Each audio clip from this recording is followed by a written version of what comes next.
I need you to hear me out, because what I'm about to tell you still makes my hands shake when I think about it. My best friend Joelle grabbed my arm so hard her nails broke the skin. Her voice came out in this strangled whisper, "Sadie, that's not your reflection." I laughed. I thought she was messing with me. We'd been drinking wine, unpacking boxes all day. I figured she was trying to scare me because I'd just moved into my dead grandmother's creepy old Victorian house.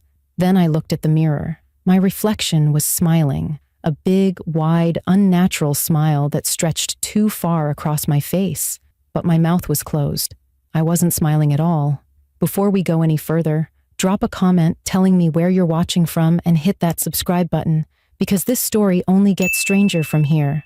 My name is Sadie Brennan. I'm 24 years old. I work as a pediatric nurse in Albany, New York. I'm a normal person. I pay my taxes. I call my friends on their birthdays. I don't believe in ghosts or demons or anything like that. At least I didn't. Not until that weekend in October when I moved into my grandmother's house and discovered that the antique mirror in the upstairs hallway held something that had been waiting for me my entire life. Joelle Patterson has been my best friend since freshman year of college. We met in a statistics class that we both almost failed. She's the kind of friend who drives 4 hours just to help you unpack boxes and drink cheap wine.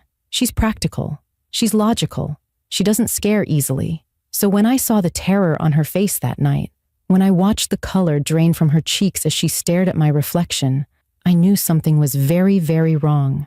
This is the story of what happened in that house, what I found in my grandmother's journal, and the horrible truth about why she left me that mirror in the first place. 6 months before that night, my grandmother Rosemary Brennan passed away in her sleep. She was 87 years old. She went peacefully, which is the only comfort I have when I think about her now. My grandmother raised me. My parents died in a car accident when I was 9 years old. I remember the police officers coming to school to pick me up. I remember my teacher's face, the way she couldn't look me in the eyes. I remember my grandmother waiting for me at her house, arms open, tears streaming down her face. She took me in without question. She gave up her quiet retirement to raise a grieving little girl. She taught me how to braid my hair. She made me pancakes every Sunday morning. She read to me every night until I was old enough to read to myself. And even then, sometimes she still would. That house in upstate New York was the only real home I ever knew. Every good memory I have lives inside those walls. The smell of lavender sachets in the closets, the creak of the third step on the staircase, the way the afternoon sun came through the kitchen window and made everything glow golden. When she died, she left me everything: the house, her savings, all of her belongings, including the antique mirror that had hung in the upstairs hallway for as long as I could remember. I always loved that mirror. It had this beautiful gold frame, all carved with flowers and vines. The glass was old, slightly spotted in the corners with age, but it had character, history. My grandmother used to polish it every Sunday morning before church. I would sit on the floor and watch her, and she would tell me stories about our family. But there was one thing she said that I never forgot. I was maybe 12 years old. I had stayed up late reading a book and went to the bathroom around midnight. On my way back to my room, I stopped in front of the mirror. I don't know why. Something about it looked different in the dark. The glass seemed deeper somehow, like I could fall into it. My grandmother's voice came from behind me, sharp and urgent. "Sadie, come away from there." I turned around. She was standing in her bedroom doorway in her nightgown, and her face looked pale, almost scared. "Never look into it too long after dark, sweetheart," she said. "Just a silly superstition. Come on, let's get you to bed." She never explained what she meant, and I never asked. Kids accept strange things from the adults they love. I just added it to the list of weird grandmother rules, like never putting shoes on the table or always throwing salt over your shoulder if you spill it. I wish I had asked. I wish I had pushed her to explain. Maybe things would have been different. After she died, I lived in my small apartment in Albany for 6 months, trying to figure out what to do with the house. Selling it felt wrong, like I would be erasing her, erasing my childhood, erasing the only place I ever felt safe. So I decided to move in. I quit my job at the hospital in Albany and found a position at a smaller clinic nearby. I packed up my apartment.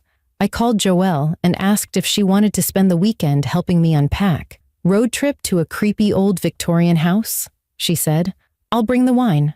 That was Joelle, always ready for an adventure, always making everything feel lighter than it was. She arrived on Friday afternoon. The October leaves were turning red and gold, and the house looked beautiful, warm, welcoming. Nothing about it seemed wrong or dangerous. It was just my grandmother's house. My house now. We spent all day Saturday unpacking. We laughed. We told stories. We found old photo albums and spent an hour looking through pictures of me as a kid with missing teeth and bad haircuts. Joelle teased me about my fashion choices in middle school. I threatened to show her college boyfriend the photos of her from freshman year. It was a good day, a healing day. I felt like I was finally starting to move forward, like I could honor my grandmother's memory by filling this house with life again. By evening, we were exhausted. The sun was setting, casting long orange light through the windows. We had just finished unpacking the last box in my grandmother's old bedroom, and we decided to take a break. Wine time, Joelle announced. We've earned it. We grabbed our glasses and walked into the upstairs hallway. That's where the mirror hung, right between my childhood bedroom and the bathroom. We were standing there, catching our breath, talking about ordering pizza for dinner, and then Joelle stopped mid-sentence. Her whole body went rigid. Her eyes locked onto something behind me. The color drained from her face so fast I thought she was going to faint. Joelle, what's wrong? She didn't answer. She just reached out and grabbed my arm. Her grip was so tight that her nails dug into my skin. I still have the little crescent-shaped scars. Sadie, her voice was barely a whisper, that's not your reflection. I turned to look at the mirror, and that's when I saw it. My reflection was smiling at me, this huge, stretched, wrong smile, like someone had taken my face and pulled the corners of the mouth too far apart. But I wasn't smiling. My face was frozen in confusion. I blinked. My reflection blinked half a second too late. I told myself I imagined it. That's what you do when something impossible happens right in front of your face. Your brain rejects it, finds a logical explanation, buries the truth under a pile of maybes and probably justs. Maybe the wine was stronger than I thought. Maybe the old glass warped my reflection somehow. Maybe I was just exhausted from unpacking all day, and my eyes were playing tricks on me. Joelle wasn't buying it. She stood in the hallway with her arms wrapped around herself, refusing to take her eyes off the mirror. Her hands were shaking so bad she had to set her wine glass on the floor before she dropped it. Sadie, we need to leave, she said. Right now. Tonight. We can get a hotel and figure this out in the morning. I should have listened to her. Looking back, that was the moment I could have walked away, driven to the nearest town, called someone, done anything other than what I actually did, which was convince my terrified best friend that we were both being ridiculous. It's an old mirror, I said. The glass is probably warped, and we've been drinking. Let's just cover it up and go to sleep. Everything will seem normal in the morning. Joelle looked at me like I had lost my mind, but she also knew how much this house meant to me, how much my grandmother meant to me. She didn't want to be the one to ruin my first weekend in my new home over something that might have been nothing. So we compromised. We found a white bedsheet in the linen closet and draped it over the mirror. Joelle insisted on sleeping downstairs on the couch, and honestly, I didn't argue. I didn't want to be alone upstairs either. We pushed the couch and the armchair together and made a little nest of blankets and pillows. We turned on every lamp in the living room. We told ourselves we were being silly, but neither of us turned those lights off. I fell asleep around midnight. The last thing I remember is Joelle's breathing evening out beside me and the sound of the old house settling in the cold October night. The next thing I remember is Joelle screaming. I opened my eyes and I wasn't on the couch anymore. I was standing in the upstairs hallway, right in front of the mirror. The bed sheet was on the floor at my feet. My hand was pressed flat against the cold glass. I had no memory of walking up there, no memory of pulling the sheet down, no memory of anything between falling asleep on the couch and waking up with my palm against that mirror. Joelle was at the bottom of the stairs, her face twisted in horror. She kept screaming my name over and over, but I couldn't move. I couldn't pull my hand away from the glass. It felt like something was holding me there, something on the other side. I looked at my reflection. It wasn't copying me anymore. It was just standing there, watching me, its head tilted slightly to the side like a curious animal. And then, slowly, deliberately, it raised its hand and waved at me. I didn't move my hand. I couldn't move my hand, but my reflection waved at me like we were old friends. I finally screamed. The sound broke whatever spell was holding me, and I stumbled backwards so fast I hit the opposite wall. Joelle ran up the stairs and grabbed me, pulling me toward the staircase, her fingernails digging into my shoulders. We didn't sleep for the rest of the night. We sat in the kitchen with every light blazing, drinking coffee and trying to make sense of what happened. Joelle wanted to leave. She begged me to pack a bag and get out of that house. But something kept me there. Some stubborn part of me that refused to believe my grandmother's house could be dangerous. That refused to believe she would leave me something that could hurt me. When the sun came up, I made a decision. I was going to search this house from top to bottom. If something strange was going on, there had to be an explanation. My grandmother kept everything, every letter, every photograph, every document. If there was a secret about that mirror, I was going to find it. Joelle didn't want me to go into the attic alone, so we went together. The attic was dusty and cramped, filled with boxes and old furniture covered in white sheets. It smelled like mothballs and forgotten years. We searched for almost an hour before Joelle found it shoved in the corner behind a broken rocking chair. A small wooden box with a brass lock. The lock was old and rusted, and it broke easily when I hit it with a hammer. Inside, I found a stack of yellowed photographs, a newspaper clipping from 1952, and a leather journal with my grandmother's handwriting on every page. The photographs showed a young woman who looked almost exactly like me. Same dark hair, same brown eyes, same shape of the face. On the back of one photo, someone had written a name in faded pencil, Vivienne Brennan, 1951. I had never heard that name before. My grandmother never mentioned having a sister. The newspaper clipping was short, just a few paragraphs about a young woman named Vivienne Brennan, who died suddenly in her family home at the age of 23. The cause of death was listed as heart failure. There was no funeral announcement, no follow-up story, just a brief notice that she was gone. But it was my grandmother's journal that destroyed everything I thought I knew about my family, everything I thought I knew about the woman who raised me. My grandmother's handwriting was small and neat, the kind of careful cursive they used to teach in schools back in the 1940s. The journal was dated 1952, the same year Vivienne died. I sat on the dusty attic floor with Joelle beside me and read every word while my hands trembled so bad I could barely hold the pages. Rosemary wrote about her sister with so much love at first. Vivienne was the beautiful one, the talented one, the one everyone in town admired. She was 2 years older than Rosemary and had just gotten engaged to a young man from a wealthy family. Their future seemed bright and perfect. But then Vivienne started acting strange. It began with the mirror.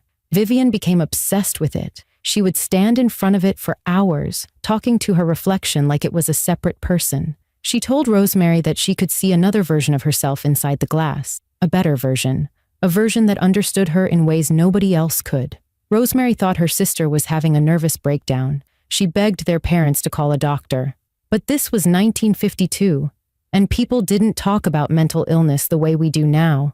They told Rosemary to stop being dramatic. One night, Rosemary woke up to the sound of her sister screaming.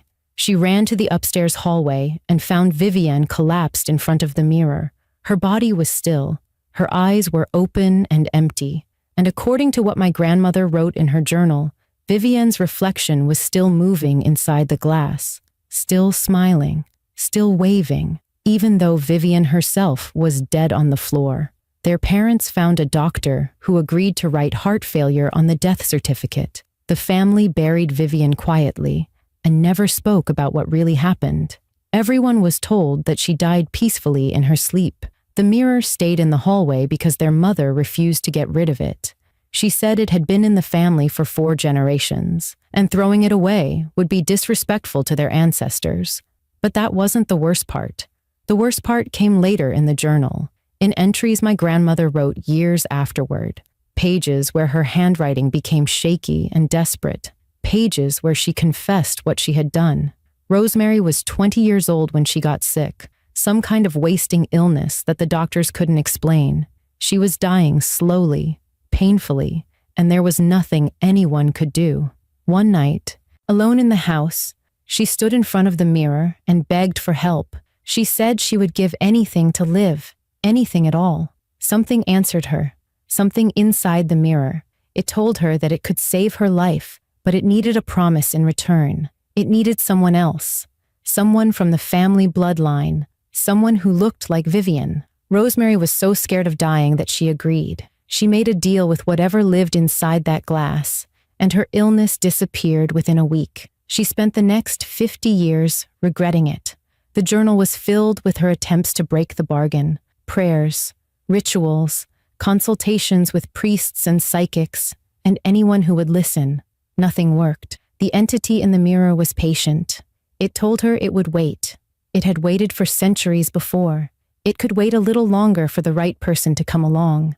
I was the right person.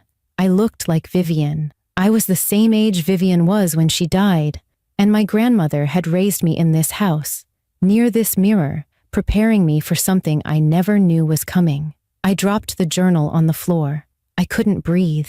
Joelle was saying something, but her voice sounded far away, like she was speaking underwater. The woman who raised me, who loved me, who made me pancakes and braided my hair and read me bedtime stories, had made a deal to trade my life for hers decades before I was even born. Joelle grabbed my shoulders and forced me to look at her. She told me we were leaving right now and never coming back. We would burn this house to the ground if we had to. But I knew running wouldn't help. I had seen my reflection in my phone screen that morning while we were searching the attic. It was smiling at me. The thing in the mirror was already attached to me. It didn't matter where I went. It would follow. There was only one choice. I had to find a way to end this. I had to break the deal my grandmother made and destroy whatever was living inside that mirror before it destroyed me first. Joelle found Dolores Vance through a desperate internet search. She was a retired librarian who lived about 30 minutes away in a small town near the Hudson River. Her website was simple and outdated, just a plain page with her name and a description of the services she offered: spiritual cleansing, entity removal, help for people experiencing unexplainable phenomena. She wasn't a psychic or a medium or anything dramatic like that. She was just a woman who had learned certain techniques from her grandmother and had spent her life helping people deal with things they couldn't explain. Dolores arrived at the house an hour before midnight. She was 68 years old with silver hair pulled back in a braid and calm brown eyes that seemed to take in everything without judgment. She walked through the house slowly, stopping in front of the covered mirror without touching it. She stood there for a long time, just breathing, just listening to something we couldn't hear. When she finally spoke, her voice was quiet but certain. She told us that something very old was attached to that mirror, something that existed before mirrors were even invented. It moved from reflective surface to reflective surface throughout history, feeding on people by learning them, copying them, and eventually replacing them entirely. It studied your face, your movements, your mannerisms, your voice. Once it finished learning you, it would step out of the mirror and take your place. The original person would be pulled inside the glass and trapped there forever, while the copy lived their life. Vivienne was almost replaced, Dolores explained. The entity had been learning her for months, but something went wrong during the final stage. Vivienne's heart gave out from the stress before the switch could happen. She died, and the entity was stuck inside the mirror, incomplete and hungry. It made the deal with my grandmother because it needed someone new, someone who looked enough like Vivian to finish what it started, someone like me. Dolores told us there was only one way to break the connection. I had to confront the entity directly at midnight, the same hour Vivian died. I had to stand in front of the mirror and reject it out loud. I had to deny its claim to my life, my body, my identity. While I did that, Dolores would perform a cleansing ritual to weaken the entity and sever its hold on the mirror. But there was a catch. If I showed any fear, any hesitation, any doubt at all, the entity would use that weakness to pull me inside and complete the replacement. I had never been more terrified in my life. Joelle begged me not to do it. She said we could find another way. We could seal the mirror in concrete and dump it in the river. We could move across the country and pretend none of this ever happened, but I knew it wouldn't matter. The thing was already inside my reflections, my phone, my bathroom mirror, the windows of my car. Everywhere I looked, it was looking back. Running would only delay the inevitable. At midnight, we uncovered the mirror. The hallway was cold, so cold I could see my breath forming little clouds in front of my face. Dolores lit white candles and burned sage, filling the air with thick gray smoke. She began chanting something in a language I didn't recognize, words that sounded ancient and heavy with power. I stepped in front of the mirror. My reflection was already waiting for me, but it wasn't copying my movements anymore. It stood perfectly still, watching me with my own eyes. Its head tilted slightly to the side like a predator studying its prey. The smile on its face was wrong, stretched too wide, showing too many teeth. I opened my mouth to speak, but before I could say anything, my reflection spoke first. It used my voice, but hollow and empty, like someone talking from the bottom of a well. It said, "Your grandmother promised me someone. It said she kept me waiting so long. It said I looked, just like Vivian, and that it had been dreaming of my face for decades." Something inside me broke when I heard those words. All the grief I had been carrying since my grandmother died, all the love I still felt for her despite what I had learned, it all twisted into something new, something angry, something powerful. I stepped closer to the mirror and spoke clearly without a single shake in my voice. I said, "I reject this bargain. I said, I reject your claim to my life. I said my grandmother made a choice out of fear, but I am not afraid of you. I told it that this is my body, my identity, my existence, and I will never let anything take that from me." The reflection stopped smiling. Its face twisted into something ugly and hateful, something that didn't look human at all anymore. The glass began to vibrate. The candles flickered wildly. Dolores chanted louder, her voice rising over the sound of the wind that had started howling through the hallway, even though every window was closed. I grabbed the frame of the mirror and pushed with everything I had. The mirror fell. The glass shattered against the wooden floor, with a sound like 100 bones breaking at once. But instead of scattering across the hallway, the pieces froze in midair. They hung there for a moment, suspended like stars, and then they flew backward into the frame and reassembled themselves into a perfect mirror that showed nothing but pure darkness. I watched as the darkness began to drain away, swirling down like water disappearing down a sink. Slowly, gradually, the glass became clear again, and when I looked into it, I saw my own reflection staring back at me, moving when I moved, blinking when I blinked. Nothing more than a reflection should ever be. It was over. For a long time, none of us moved. We just stood there in the hallway, staring at the mirror, waiting for something else to happen. The candles had burned down to stubs. The sage smoke had faded into nothing. The terrible cold that had filled the house was gone, replaced by the normal chill of an October night. Dolores was the first to speak. She said the attachment was severed. The entity was gone. Whatever ancient thing had lived inside that glass for generations had finally been destroyed. I didn't feel relief. I didn't feel victory. I just felt empty, hollowed out like someone had reached inside my chest and scooped out everything that made me who I was. Joelle wrapped her arms around me and held on tight, and I let her, because I didn't have the strength to stand on my own anymore. Dolores stayed with us until sunrise. She explained that the entity wasn't connected to Vivian's spirit at all. Vivian was never haunting that mirror. She was just another victim, another person the thing tried to consume before it was stopped. My grandmother had believed she was keeping her sister's memory alive by preserving the mirror, but really she was just feeding the creature, keeping it strong, keeping it patient while it waited for me. After Dolores left, I sat in the kitchen with Joelle and tried to process everything I had learned. The woman who raised me, the woman I loved more than anyone else in the world, had traded my life for hers before I was even born. She made a deal with something evil because she was afraid to die, and then she spent 50 years raising me like a lamb being prepared for slaughter. But the more I thought about it, the more I realized it wasn't that simple. Nothing ever is. My grandmother left that locked box where I would find it.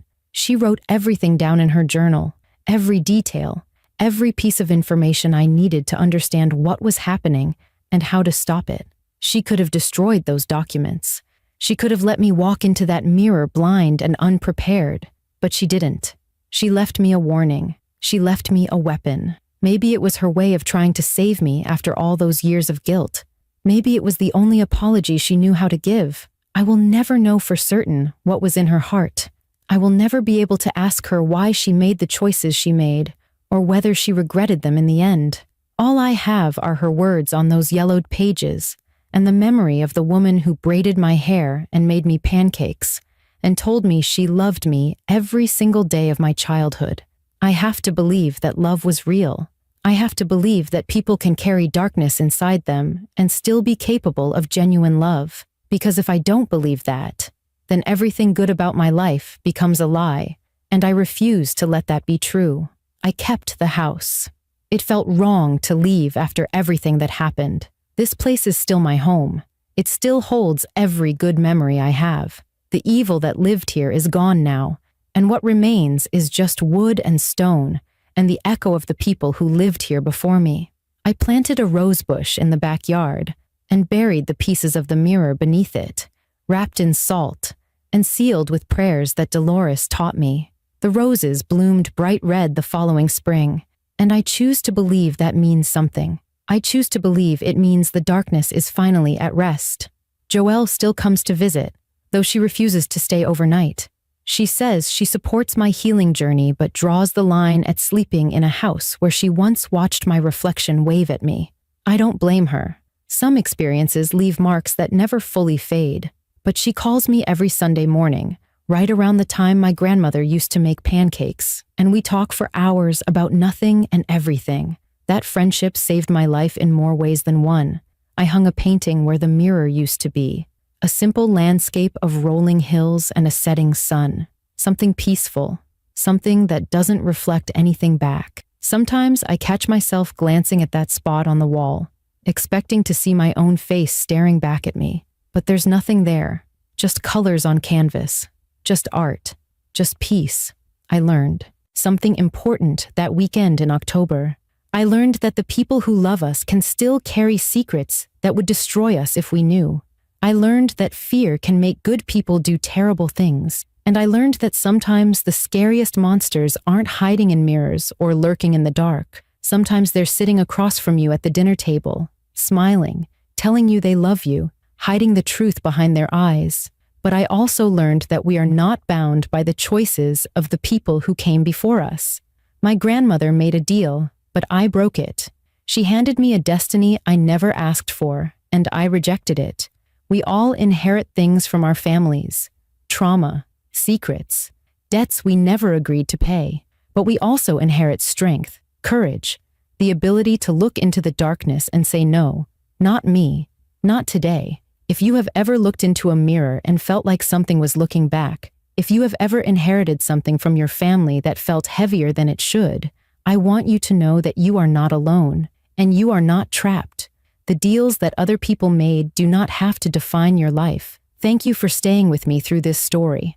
If it meant something to you, subscribe to this channel and leave a comment telling me about a time you felt like something was watching you. I read every single comment, and your stories mean more to me than you know. Share this with someone who loves a good, scary story, and I will see you in the next one. Stay safe out there, and maybe don't look into old mirrors after dark.